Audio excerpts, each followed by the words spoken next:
এত দেরি হলো কেন? নামাজ শেষ করে আসতে এত দেরি হলো কেন? স্ত্রী ডাক দে বলে, স্বামী রে এত দেরি হলো কেন?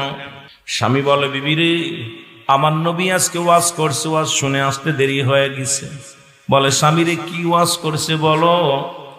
বলে, স্বামী রে আমার রসুল আজকে ওয়াজ করছে, যদি কোনো ব্যক্তি 5 ওয়াক্ত নামাজ 5 ওয়াক্ত সালাত সময় মতো ওক্ত মতো আদায় করতে পারে, রাসূলুল্লাহ তার হাত ধরে জান্নাতে নিবে। জোরে জোরে বলেন না মারহাবা। এ যুবক শোনো গো, বিবি ডাক দিয়ে কয়, স্বামী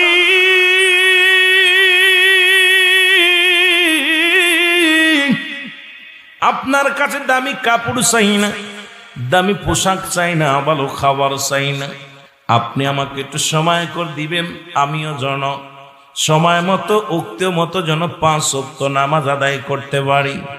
কারণ নামাজ সময় মতো উক্ত মতো যেন আদায় করতে পারি।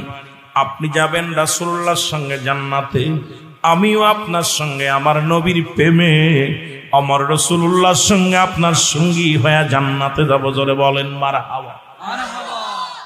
রাসূলের পিছে প্রতিনিয়ত নামাজের জন্য ছুটে আসে।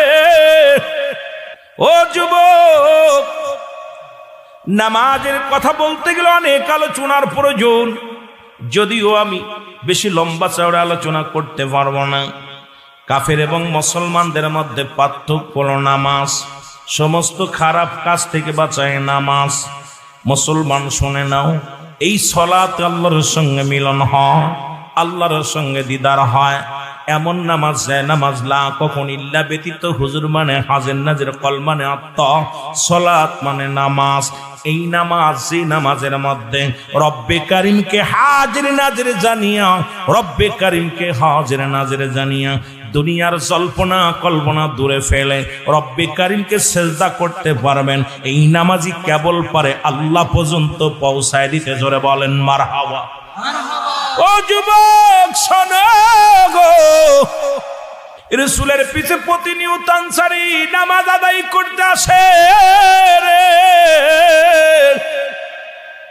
রাসূল সালাম ফিরায়, নামাজ শেষ করে আসসালামু আলাইকুম ওয়া রাহমাতুল্লাহ, আসসালামু আলাইকুম ওয়া রাহমাতুল্লাহ। আনসারী পিছন থেকে উঠে দৌড় মারে চলে যায়। নবীজি ডাকতে বলেন, সাহাবীরা রে, ও আমার সাহাবীরা, প্রতিদিন আমার আনসারী